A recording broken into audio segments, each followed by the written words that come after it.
Shalom saudara yang terkasih di dalam Tuhan. Kembali pagi ini kita akan mendengarkan firman Tuhan. Mari sama-sama kita berdoa. Terima kasih Tuhan atas hari ini, hari yang baru bagi kami. Kami bersyukur bagi Allah yang seperti Engkau. Kiranya hidup kami Tuhan boleh selalu berada di dalam pimpinan Engkau Tuhan, dalam kehendak Engkau. Kuduskan kami, jauhkan dari hal-hal tidak berkenan kepadamu Tuhan. Kiranya ya Tuhan, hidup kami senantiasa boleh berada di dalam bimbingan Engkau Tuhan. Buka hati pikiran kami untuk dapat mendengarkan firman Tuhan pada pagi hari ini. Kami serahkan semua hanya di dalam nama Engkau, nama Tuhan Yesus kami berdoa. Amin. Firman Tuhan pada pagi hari ini bertemakan tentang pena pewarna hidup, yaitu lidah kita. Kalau kita baca di dalam Mazmur pasal 45 ayat 2 dikatakan, hatiku meluap dengan kata-kata indah. Aku hendak menyampaikan sajaku kepada raja. Lidahku ialah pena seorang juru tulis yang mahir. Yakobus dalam suratnya menulis, kapal-kapal walaupun amat besar dan digerakkan oleh angin keras, namun dapat dikendalikan oleh kemudi yang amat kecil menurut kehendak juru mudi. Itu terdapat di dalam Yakobus pasal 3 ayat 4. Begitu juga dengan kehidupan manusia. Betapapun besar perkara yang harus dihadapi, sesungguhnya hidup manusia itu dikendalikan oleh lidahnya sendiri. Dalam Yakobus pasal 3 ayat 5 dikatakan, demikian juga lidah, walaupun suatu anggota kecil dari tubuh, namun dapat memegahkan perkara-perkara yang besar. Di zaman sekarang ini, banyak kasus yang terjadi seperti perselisihan, permusuhan, tindak pidana.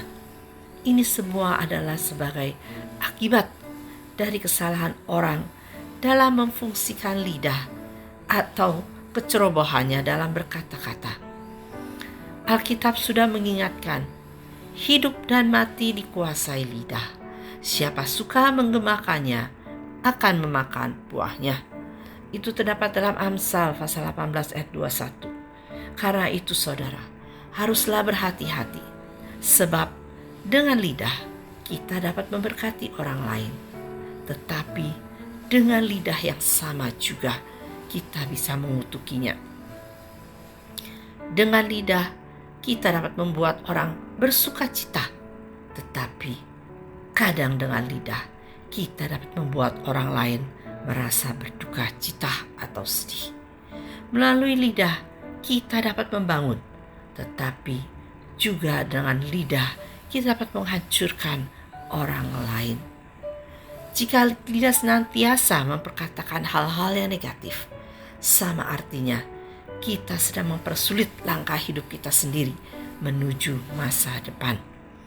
Sebaliknya, jika lidah senantiasa memperkatakan hal-hal yang positif, maka perjalanan hidup kita akan mengarah kepada hal-hal yang positif pula.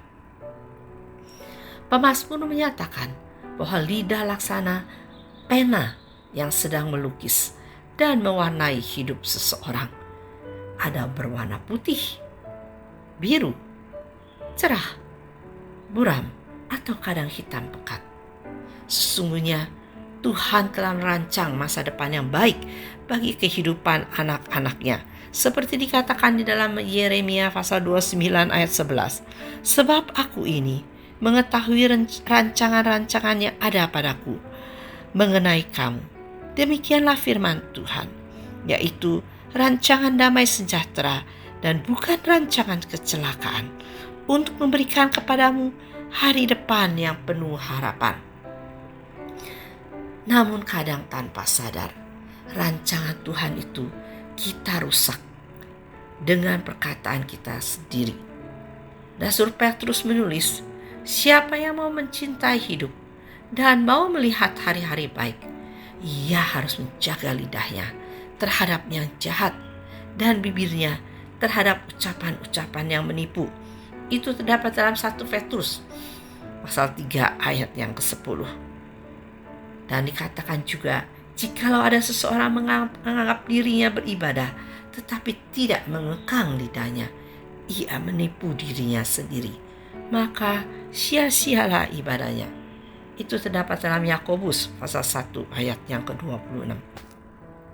Saudara yang terkasih, mari di dalam kehidupan kita sebagai orang percaya, mari kita warnai hidup kita, mewarnai warna hidup kita ini dengan warna-warna yang cerah dan terang, yaitu warna putih, warna cerah. Dan sehingga hidup kita ini melalui lidah bibir kita adalah menjadikan berkat bagi orang lain, membawa sukacita, membangun kehidupan orang lain, memberkati orang lain. Mari kita belajar untuk belajar dari firman Tuhan ini, bahwa di dalam lidah kita terdapat rancangan yang baik, masa depan yang baik yang Tuhan telah lakukan, yang Tuhan telah sediakan di dalam kehidupan kita. Kiranya Tuhan Yesus memberkati. Mari sama-sama kita berdoa. Terima kasih Tuhan atas hari ini Tuhan. Kami boleh belajar akan firman Engkau Tuhan. Biarlah melalui lidah bibir kita Tuhan, pena pewarna hidup kita ini Tuhan. Kiranya hidup kita ini senantiasa membawa terang, membangun kehidupan orang lain, warna yang cerah dalam hidup kita, memberkati orang lain. Kiranya ya Tuhan, berkati kehidupan kami, jaga lidah bibir kami. Terima kasih Tuhan. Hanya dalam nama Engkau, nama Tuhan Yesus kami berdoa. Amin.